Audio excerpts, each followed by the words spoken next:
एक छोटे से गांव में जहां हर तरफ हरियाली और पहाड़ थे, एक लड़की रहती थी जिसका नाम मीरा था। वो अपनी मुस्कान, अपने सजीव दिल और सबसे बढ़कर अपनी अडिग उम्मीद के लिए जानी जाती थी। लेकिन जीवन ने, जैसा कि अक्सर होता है, अपनी ही योजना बनाई थी। मीरा के पास सपने थे, बेहतर जीवन के सपने, अपने परिवार को खुश रखने के सपने और एक दिन शिक्षक बनने के सपने। लेकिन उसके सपनों का रास्ता आसान नहीं था। ये कठिनाइयों, चुनौतियों और उन लम्हों से भरा हुआ था जब दुनिया का बोझ उसके कंधों पर भारी महसूस होता था। उसके परिवार को मुश्किल वक्त का सामना करना पड़ रहा था। उसके पिता की तबीयत खराब थी और मां का धैर्य हर दिन परखने जा रहा था। हर शाम मीरा अपने पिता के पास बैठती, उन्हें हर एक सांस को मुश्किल से लेते देखती और स्थिति के बोझ को महसूस करती। हालात चाहे जैसे भी रहे, मीरा ने हार मानने का नाम नहीं लिया। वो रात रात भर पढ़ाई करती, एक तेल के दीपक की हल्की रोशनी में। उसकी किताबें पुरानी हो चुकी थी और पाठ कठिन होते जा रहे थे। फिर भी वो हर सुबह नई उम्मीद के साथ उठती और कहती, आज कल से बेहतर होगा। लेकिन फिर एक ऐसा दिन आया जब सब कुछ खोया हुआ सा महसूस होने लगा। अकाल के कारण फसलें नष्ट हो गई और पूरे गांव में निराशा छाई हुई थी। भविष्य अंधकारमय लग रहा था और पहली बार मीरा का दिल डगमगाया। क्या वह सचमुच अपने सपनों को पूरा कर पाएगी?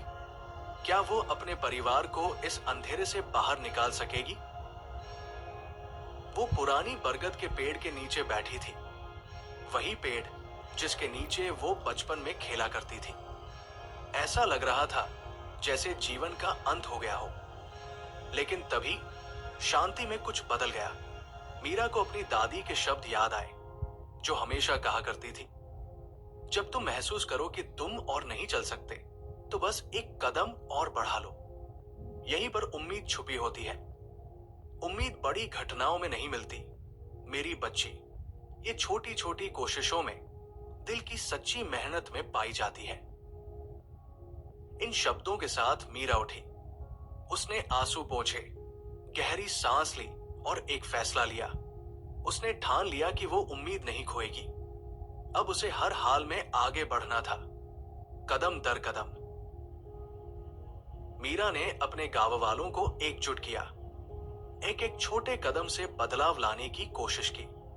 उसने अपने पड़ोसियों के साथ मिलकर नई फसलें उगाई। जो थोड़ा बहुत जो भी था, उसे आपस में बांटा और बच्चों को पढ़ाने में भी अपना योगदान दिया।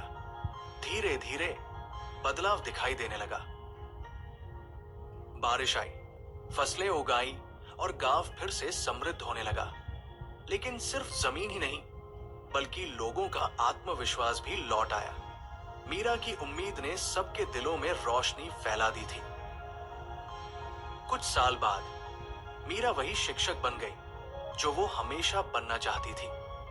उसका गांव समृद्ध हुआ और उसका परिवार, जो कभी टूट चुका था, अब उम्मीद और प्यार के साथ जी रहा था। मीरा ने कभी अपने सपनों को छोड़ने का नाम नहीं लिया और उसकी अनमोल उम्मीद ने न सिर्फ उसके जीवन को बदला, बल्कि उसके आसपास के सभी लोगों के जीवन को भी बेहतर बना दिया। उम्मीद एक बीज की तरह होती है। आप उसे तुरंत नहीं देख सकते, लेकिन अगर आप उसे सही तरीके से पोषित करेंगे, तो वो एक दिन अनगिनत फूलों के रूप में खिल जाएगी। तो दोस्तों, याद रखिए, चाहे जीवन कितना भी कठिन लगे, चाहे कितनी भी चुनौतियां आए, उम्मीद मत छोड़ना, क्योंकि अंधेरे में हर वक्त एक रोशनी छुपी होती है। एक कदम और बढ़ाइए और अपनी उम्मीद को अपना मार्गदर्शक बनाइए।